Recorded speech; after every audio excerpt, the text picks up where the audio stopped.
जय हिंद साथियों। EO, RO और राजस्थान के जितने भी कंपटीशन एग्जाम है उसके ऑनलाइन प्लेटफॉर्म पर आपका हार्दिक स्वागत है।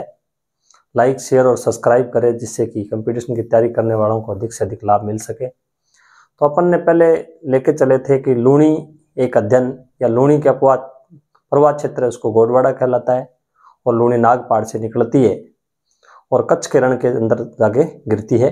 अब महत्वपूर्ण बात यह है कि लूणी के बारे में जितनी भी बात थी वो महत्वपूर्ण समेट ली। लूणी पर एक बांध है जसवंत सागर, जिसको पिचियाक बांध भी कहते हैं। अब लूणी की सहायक नदियां कौन कौन सी है मुख्य है, और उन नदियों के अंतर्गत अपने ये बात करेंगे कि वो नदियां कहाँ से निकलती है, उसके ऊपर कौन सा बांध है और वो कहाँ जाकर के मिलती है, क्रम से इसका अध्ययन करेंगे।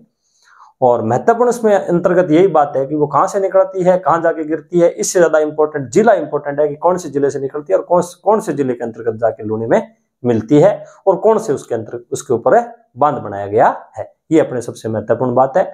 इन्हीं पहलुओं को ध्यान में रखते हुए अध्ययन का विषय है कि लूणी और उसकी सहायक नदियां। तो लूणी की सहायक नदियों की अगर बात करें तो सबसे पहले लूणी की सहायक नदियां,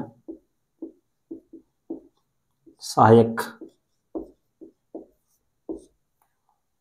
लूणी की सहायक नदियों के अंतर्गत अगर बात करते हैं तो सबसे पहले बाईं ओर से सिर्फ एक नदी मिलती है, जोजड़ी या जोजरी जिसको बोल सकते हैं, जोजरी। ये अपने को ध्यान में रखता है। और ये किस साइड से मिलती है? लूणी के बाएं किनारे से, यानी कि दाएं किनारे से सिर्फ एक यही मिलती है, दाएं किनारे से, सॉरी, दाईं ओर से।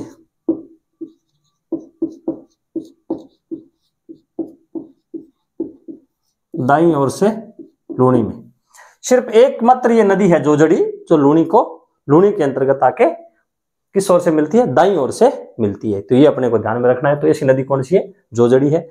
और सबसे पहले लूणी के अंतर्गत आके कौन मिलती है? वो भी जोजड़ी है। इस बात को अपन का ध्यान में रखना है। अब इसके अंतर्गत महत्वपूर्ण तथ्य ये हो जाता है कि ये कहां से निकलती है? ये पोडलू गांव से निकलती है। पोडलू गांव की पहाड़ियां।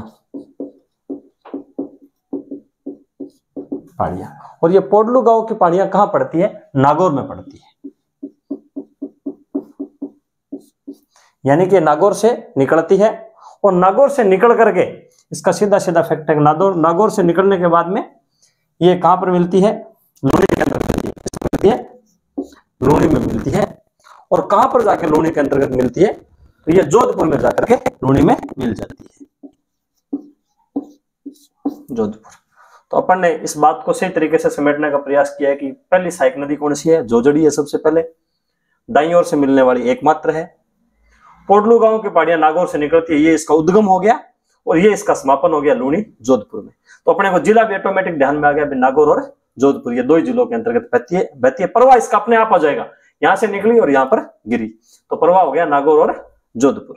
तो सबसे पहले जोजड़ी दाईं ओर से मिलने वाली एकमात्र है, पोडलू गांव की पहाड़ियां नागौर से निकलती है और लूणी जोधपुर के अंतर्गत जाके समाप्त हो जाती है। दूसरी महत्वपूर्ण इसकी सहायक नदी है बांडी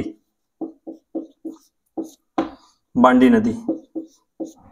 तो दूसरे अंतर्गत इसके अंतर्गत दूसरी जो नदी कौन सी है जो इसके अंतर्गत मिलती है? वो बांडी नदी है। और वो कहां से निकलती है? बोम्बादरा पिकअप वियर से। कहां से निकलती है? बोम्बादरा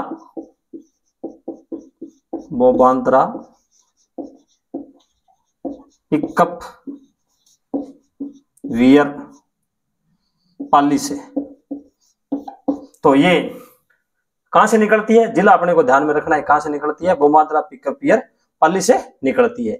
और कहां पर जाकर किसके अंतर्गत मिलती है? ये अपने को ध्यान में रखना है। तो लासनी गांव में जाकर के यहां से ये बही और मिली किसके अंतर्गत? लूणी में। और कहां मिली? लासनी गांव, पाली। तो अब अपने को इस बात का पता चल गया कि बांडी नदी है वो दूसरी उसके अंतर्गत आगे मिलती है, लूणी नदी के अंतर्गत। कहां से निकलती है? बोम्बादरा पिकअप वियर पाली से निकलती है। और किस में जाकर मिलती है? लूणी के अंतर्गत जाके मिलती है और लासनी गांव के अंतर्गत मिलती है। ये अपने को ध्यान में रखना है। तो इसका मतलब ये हुआ कि ये पाली से निकली और पाली के अंतर्गत लूणी के अंतर्गत मिल गई। अब इसमें दूसरी महत्वपूर्ण बात इस और फैक्ट क्या आता है? दूसरा फैक्ट आता है कि इसके अंतर्गत बांध कौन सा है, तो इसके ऊपर कौन सा बांध बनाया गया है, ये महत्वपूर्ण बात है। तो बांडी नदी पर हेमवास बांध बनाया गया है। हेमवास बांध। और कौन से जिले के अंतर्गत है? पाली में है, क्योंकि ये पाली नदी के अंतर्गत है, पाली जिले के अंतर्गत ये नदी बहती है। तो हेमवास बांध किसके ऊपर बनाया गया है? इसके ऊपर बनाया गया है। किस नदी पर? बांडी नदी पर। अब बांडी की सहायक नदी कौन सी है? एक और फैक्ट इसके अंतर्गत आ जाता है, सहायक नदी। इसकी सहायक नदी है वो गुहिया है, गुहिया है। बांडी की अगर मतलब इससे अगर जैसे लूनी का प्रवाह ऐसे है, तो सबसे पहले ये अपने पास कौन सी मिल गई? जोजड़ी मिल गई। उसके बाद में ये कौन सी मिल गई? पाली के अंतर्गत बहती हुई बांडी मिल गई। और बांडी की सहायक जो नदी है वो कौन सी है? गुहिया नदी है। कौन सी नदी है? गुहिया है। ये गुहिया नदी है। तो इसकी सहायक नदी कौन सी होगी? गुहिया। और अगर अपन देखें क्रम से लूनी में कौन सी मिलती है, तो सबसे पहले जोजड़ी, फिर दूसरी गुहिया और फिर तीसरी बांडी। ये अपने को क्रम से भी थोड़ा ध्यान में रखना है। तो ये कहां से निकलती है? ये थारसनी और खारियानी गांव से। कहां से निकलती है? थार सनी वह खारियान गांव पाली से निकलती है। कहां से निकलती है? थारसनी और खारियान गांव पाली से निकलती है। और कहां पर जाकर गिरती है ये अपने को ध्यान में रखना है। ये किसके अंतर्गत मिलती है? ये बांडी में मिलती है। ये अपने को ध्यान में रखना है कि ये किसके अंतर्गत जाके मिलती है। तो ये बांडी के अंतर्गत जाके मिलती है। और कहां पर मिलती है? पखेरिया गांव के पास। पेखेरिया गांव बाली पाली। तो ये अपने को ध्यान में रखना है कि जो बांडी नदी है वो भी कहां से निकलती है? पाली से निकलती है। और इसकी सहायक है वो गुहिया, वो भी कहां से निकलती है? पाली से निकलती है। और दोनों ये जो दोनों नदी है बांडी और गुहिया, दोनों सिर्फ एक जिले के अंतर्गत सिमट जाती है। कौन से जिले के अंतर्गत? पाली जिले के अंतर्गत ये सिमट जाती है। तो ये अपने को ध्यान में रखना है। तीसरी इसकी नदी है महत्वपूर्ण, इसकी जो सहायक नदी है वो सूकड़ी है। कौन सी नदी है? सूकड़ी। सूकड़ी नदी इसकी तीसरी महत्वपूर्ण सहायक नदी है, जो कहां से निकलती है? पाली से निकलती है। और उसके बाद में जाती है जालोर, और जालोर से फिर जाकर के लूनी, समदड़ी, बाड़मेर के अंतर्गत मिल जाती है। तो सबसे पहले कहां से निकलती है? पाली से। पाली से निकल करके कहां बहती है? जालोर में बहती है। और जालोर के बाद में प्लस किस में हो जाती है? लूनी में हो जाती है। और कहां पर?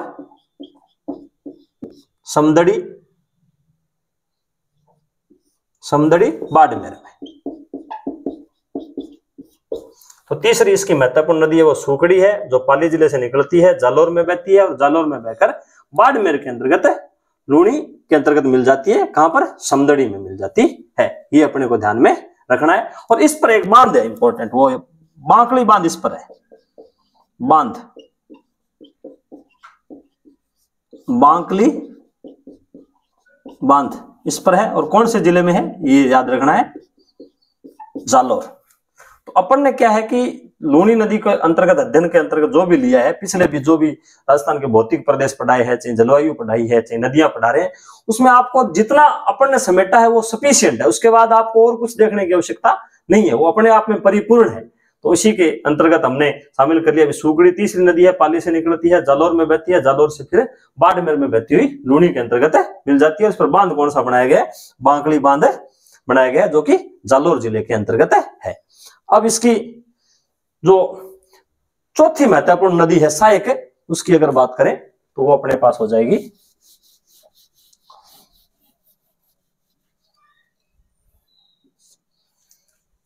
ये सूकड़ी हो गई। और उसके बाद में चौथी जो सहायक महत्वपूर्ण नदी है वो जवाई हो जाएगी। जवाई नदी ये इसकी महत्वपूर्ण मतलब नदी है, जो कि लूनी की सहायक नदी है। कहां से निकलती है?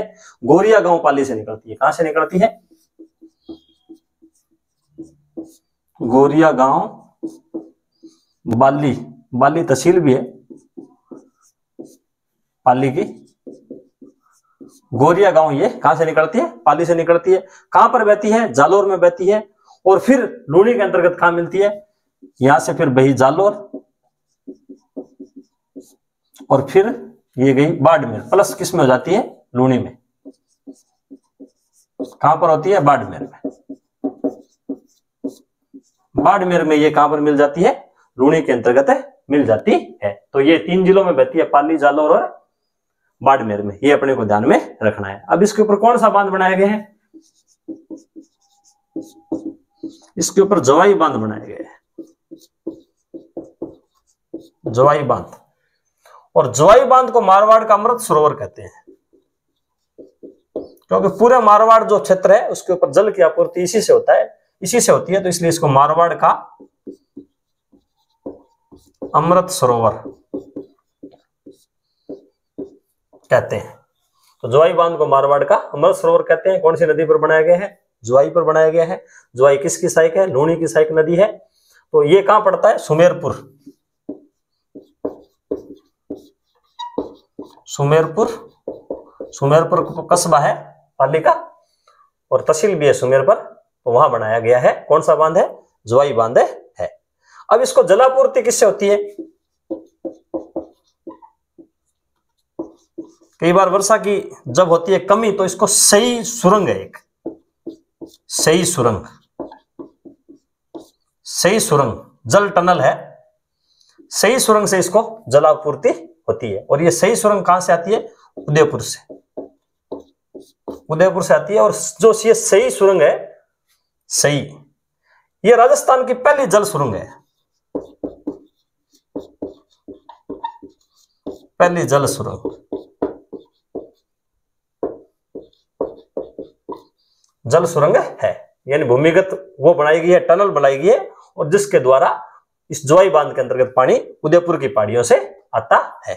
अब ये जो जवाई बांध है, इससे किन किन जिलों में जलापूर्ति होती है, लाभ, लाभ किन किन जिलों को मिलता है, तो पूरा पाली, पाली को जलापूर्ति इसी से होती है, जोधपुर जिले को भी इसी से होती है, जालौर जिलों को भी जलापूर्ति इसी से होती है, और सिरोही जिलों को भी जलापूर्ति इसी से होती है। तो ये मारवाड़ क्षेत्र के 4 महत्वपूर्ण जिलों को जल की आपूर्ति करता है, और इसीलिए क्या है कि जवाई बांध को मारवाड़ का अमृत सरोवर कहा गया है। अब अगर बात करते हैं कि जवाई की सहायक नदी कौन सी है,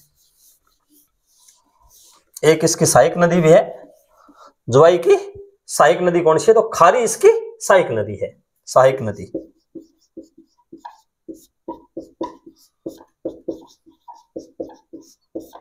तो खारी किसकी सहायक नदी है, जवाई की सहायक नदी है। और ये कहां से निकलती है, शेरगांव सिरोही से निकलती है। कहां से निकलती है,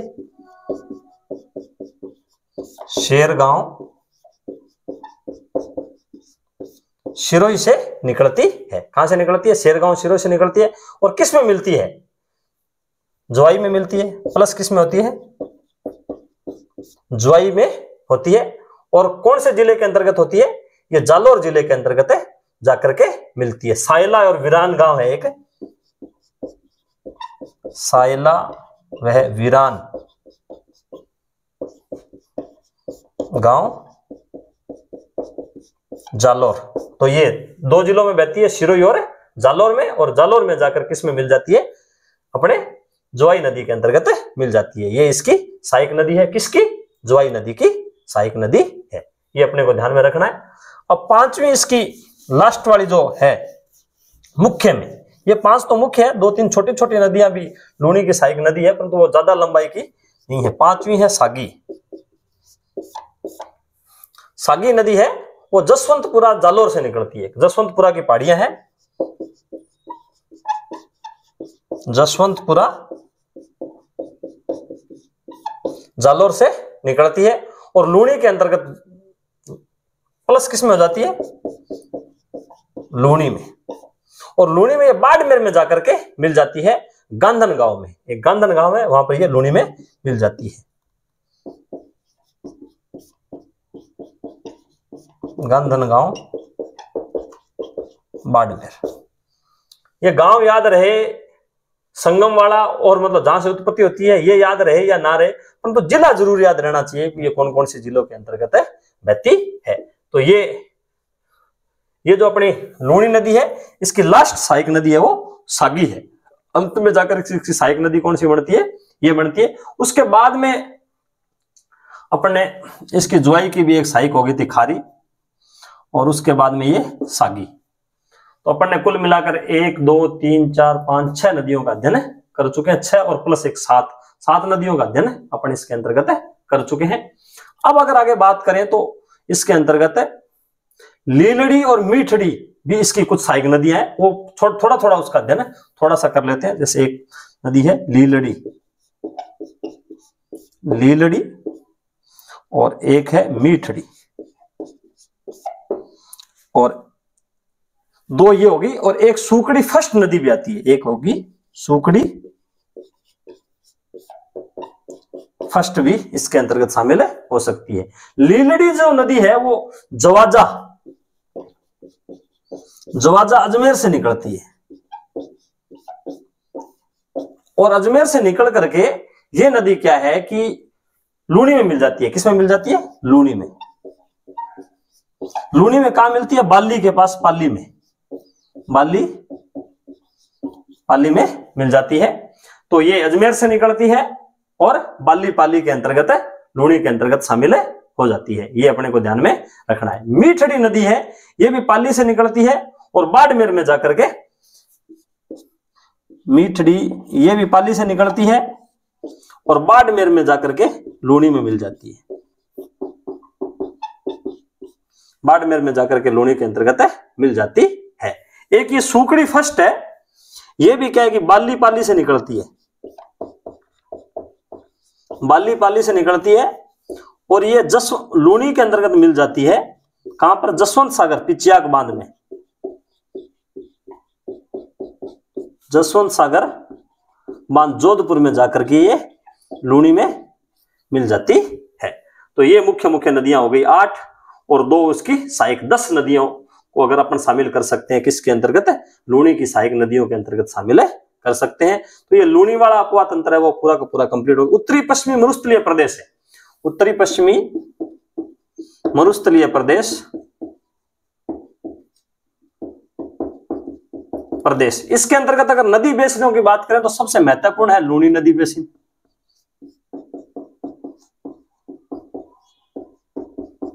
और दूसरा जो है महत्वपूर्ण नदी बेसिन है वो काकनी या मसूरदी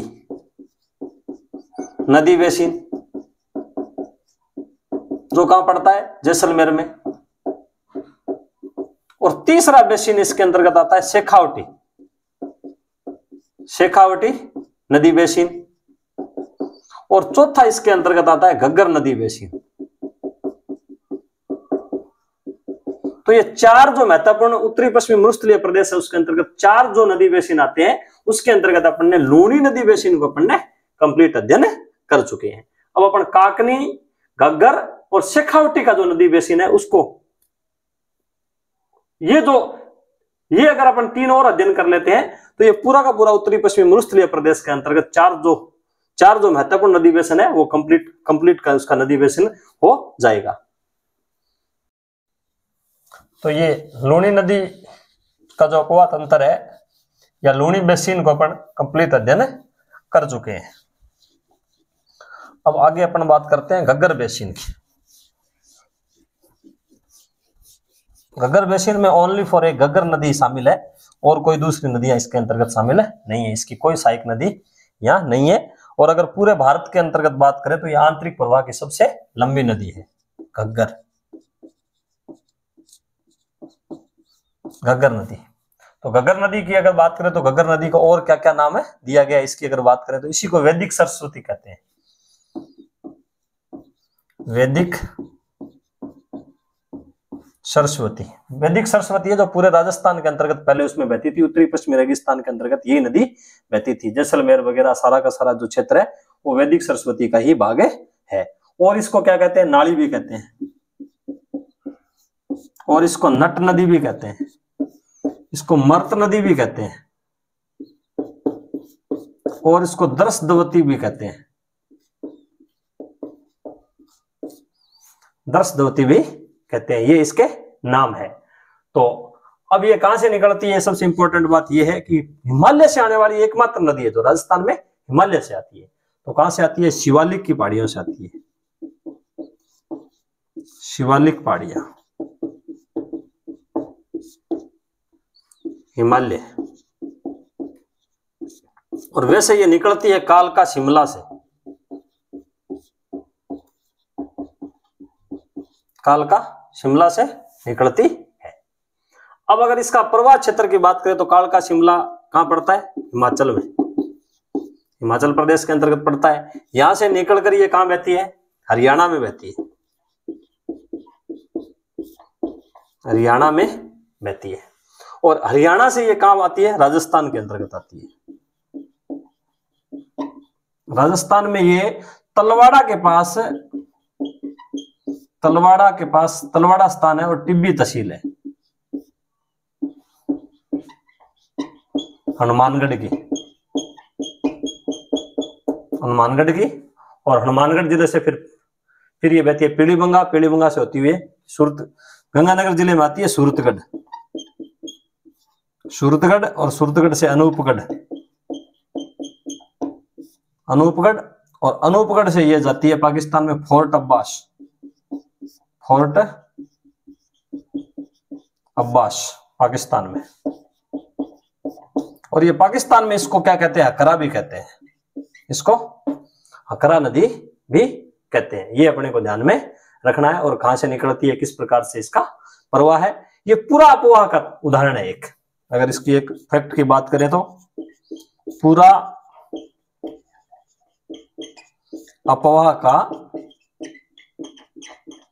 उदाहरण है, यानी कि पुराने समय में जो था अपवाह, उसी का एक अपवाह का ये उदाहरण है।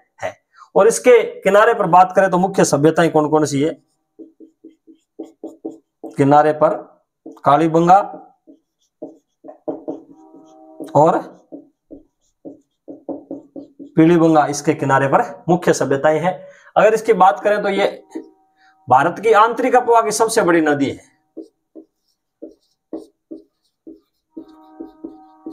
आंतरिक अपवाह की सबसे बड़ी नदी पूरे भारत में, पूरे भारत में आंतरिक अपवाह की यह सबसे बड़ी नदी है। और इसकी टोटल लंबाई कितनी है घग्गर की?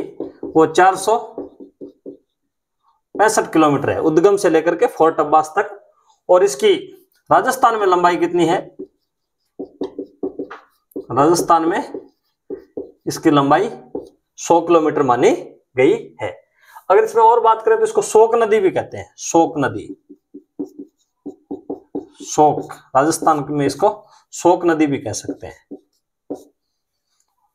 तो ये मुख्य मुख्य फैक्ट हो गए घग्गर नदी के। अब आगे अगर अपन बात करते हैं, एक और जो है वो काकनी और मसूरदी नदी बेसिन है, उसकी बात करते हैं।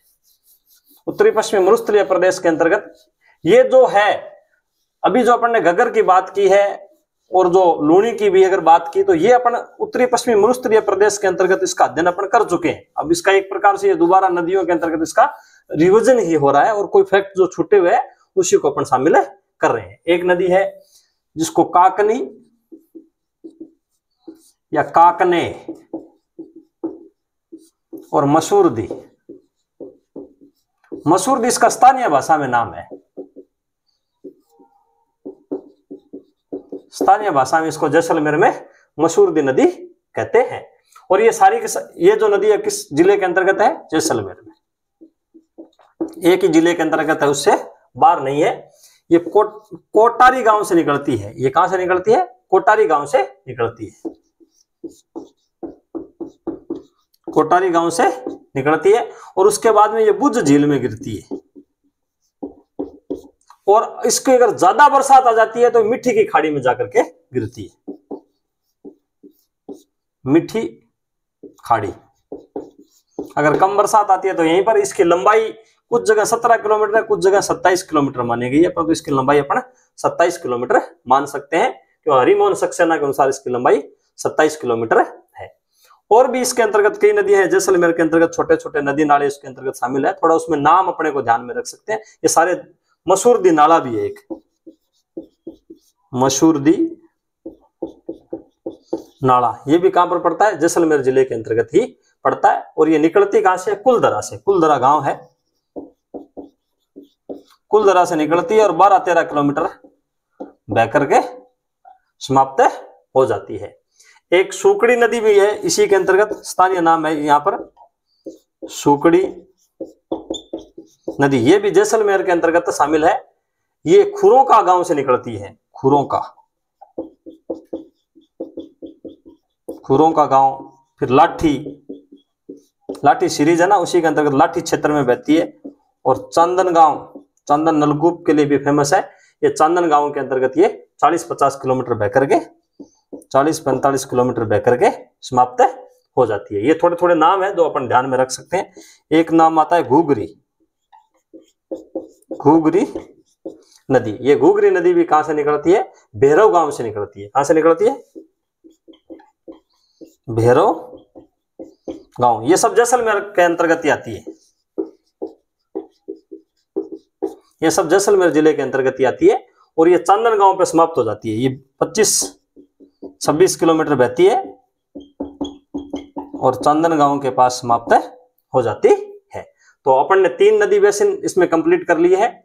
एक लूणी नदी बेसिन, एक मसूर दी कागनी नदी बेसिन और एक घग्गर नदी बेसिन। उत्तरी पश्चिमी मरुस्थल प्रदेश के अंतर्गत 4 ही नदी बेसिन है। और अब अपने पास बचता है शेखावटी, अंतर प्रभावी क्षेत्र या शेखावटी नदी बेसिन। और शेखावटी में सबसे महत्वपूर्ण नदी कौन सी है? कांतली है। तो शेखावटी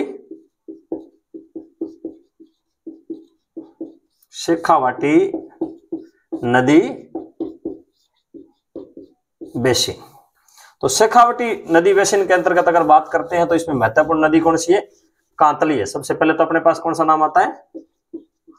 कांतली नदी का नाम आता है। और कांतली नदी है वो कहां से निकलती है? खंडेला से निकलती है। खंडेला सिक्कर से निकलती है। फिर बहती कहां पर है? झुंझुनू में बहती है। और फिर राजगढ़ चूरू के पास ये समाप्त हो जाती है। राजगढ़ चूरू के पास, ये चूरू की सीमा पर, झुंझुनू और चूरू की सीमा पर जाकर के ये समाप्त हो जाती है। और इसके प्रवाह का क्षेत्र क्या कहलाता है? प्रवाह क्षेत्र तोरावाटी कहलाता है। तोरावाटी कहलाता है। लंबाई इसकी कितनी है? 100 किलोमीटर है। अगर पूर्णतः राजस्थान के अंतर्गत बात करें तो ये सबसे लंबी आंतरिक प्रवाह की नदी है, जो कि 100 किलोमीटर बहती है। राजस्थान से निकलती है और राजस्थान के अंदर ही समाप्त हो जाती है। घग्गर तो पूरे भारत की सबसे बड़ी है, परंतु वो राजस्थान के अंदर से नहीं निकलती है, वो हिमालय से निकलती है और राजस्थान से आगे पाकिस्तान में जाकर के समाप्त हो जाती है। अब इसमें और अगर फैक्ट की बात करें तो इसमें 2 महत्वपूर्ण सभ्यता स्थल भी है। एक तो गणेश्वर सिक्कर, ये किस नदी के किनारे है? कांतली नदी के किनारे। दूसरा हो जाएगा इसके अंतर्गत है सुनारी झुंझुनू, तो ये इसके अंतर्गत शामिल हो जाते हैं। 2 पुरातात्विक स्थल भी इसके अंतर्गत शामिल हो जाते हैं।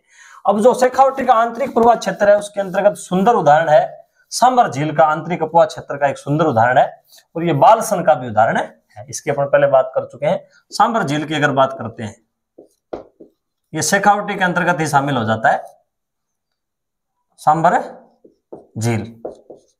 तो सांबर झील खारे पानी की महत्वपूर्ण झील है। इसके अंतर्गत कौन कौन सी नदियां आकर गिरती है इतना ही सिर्फ अपने को ध्यान में रखना है। मेंथा या मेंढा ये नदी है, सबसे ज्यादा नमक यही लाती है, सबसे अधिक नमक है अपने पास कौन सी लाती है? यही लाती है। ये निकलती कहां से? मनोरपुरा की पहाड़ियों से निकलती है। मनोरपुरा की पहाड़ियों से निकलती है, जयपुर से, और जयपुर से फिर सीकर में जाती है और सीकर से फिर सांबर में आती है, सांबर झील में आकर के गिरती है। यहाँ मुख्य मुख्य नाम इसके याद है रखने वाले हैं। एक है रूपनगढ़ नाला, रूपनगढ़ नाला। यह भी क्या है कि जयपुर से निकलता है और 36 किलोमीटर बह करके और कहां पर गिरता है? सांबर झील के अंतर्गत गिरता है, प्लस सांबर झील के अंतर्गत ये गिर जाता है। एक खारी नदी निकलती है, खारी, ये नागौर से निकलती है और बह करके सांबर झील में गिर जाती है। ठीक है। और एक खंडेला नदी निकलती है। ये सांबर झील में गिरने वाली नदियां, सिर्फ इनका नाम याद रखना है। और कहां से निकलती है ये अपने पास आ जाएगा खंडेला, खंडेला नदी। खंडेला सीकर से निकलती है और गिरती किसमें है? सांबर झील के अंतर्गत गिरती है। और भी कुछ 2-3 और नाम है। देवयानी नाला, देवयानी नाला, ये भी किसके अंतर्गत गिरता है? उसी के अंतर्गत गिरता है, सांबर झील के अंतर्गत। एक नलियासर नाला, नलियासर सभ्यता भी है, नलियासर नाला, ये भी इसी के अंतर्गत गिरता है। एक तूरमती नदी है, तूरमती नदी है छोटी, ये भी इसी के अंतर्गत गिरती है। तो ये आंतरिक अपवाद शेखावटी का जो अपवाद तंत्र है उसके अंतर्गत सांबर झील के अंतर्गत गिरने वाली कौन कौन सी नदी होगी? मेंथा, मेंढा, रूपनगढ़, खारी, खंडेला, देवयानी, नलियासर और तूरमती, ये वाली नदियां सम्मिलित होगी। अब क्या है कि सिक्कर का जो ये जो अपना है शेखावटी का अंतर प्रवाह क्षेत्र, इसके अंतर्गत सिक्कर में भी कई छोटे छोटे क्या है कि नदी नाले निकलते हैं और वो सिक्कर के अंतर्गत ही आसपास जाकर के वहीं पर समाप्त हो जाते हैं। उनके सिर्फ अपने को नाम ध्यान में रखना है और कहां से निकलते हैं थोड़ा सा ये बात अपने ध्यान में ले सकते हैं। एक दोहन नदी है सिक्कर के अंतर्गत। अब ये सिक्कर की नदियां हैं, ये तो सांबर में गिर गई, उसके बाद में सिक्कर के अंतर्गत बहने वाली है या फिर सिक्कर के अंतर्गत बह करके वहीं पर समाप्त हो जाती है। एक है दोहन नदी, दोहन नदी, ये मंडोली की पहाड़ियों से निकलती है, मंडोली की पहाड़ियों से निकलती है और थोड़ी दूर बह करके ये समाप्त हो जाती है। ये है सब किसके अंतर्गत? सिक्कर जिले के अंतर्गत ही शामिल है। एक रघुनाथगढ़ चोटी भी है और उसी चोटी के नाम पर रघुनाथगढ़ नदी, ये भी क्या है कि सिक्कर से निकलती है और कहां से निकलती है? रघुनाथगढ़ पहाड़ी से निकलती है। एक है कृष्णावती, ये आंतरिक अपवाह तंत्र के अंतर्गत शामिल है। ये टोडा की पहाड़ी से निकलती है। कहां से निकलती है? टोडा की पहाड़ी से निकलती है। और चौथी इसके अंतर्गत अपने पास नदी हो जाएगी साहिबी नदी, ये नीम का थाना से निकलती है, साहिबी, नीम का थाना से निकलती है। और पांचवी नदी इसमें हो जाएगी कशावती, कशावती, ये भी टोडा की पहाड़ियों से निकलती है, पहाड़ियों से निकलती है। तो ये उत्तरी पश्चिमी मरुस्थलीय प्रदेश के अंतर्गत जितने भी नदी बेसिन थे उसमें जितनी भी नदियां शामिल थी, नदी नाले, उनको अपने सम्मिलित कर लिया है। लाइक, शेयर और सब्सक्राइब करें और ज्यादा से ज्यादा ऑनलाइन प्लेटफॉर्म का लाभ उठाए। जय हिंद, जय भारत।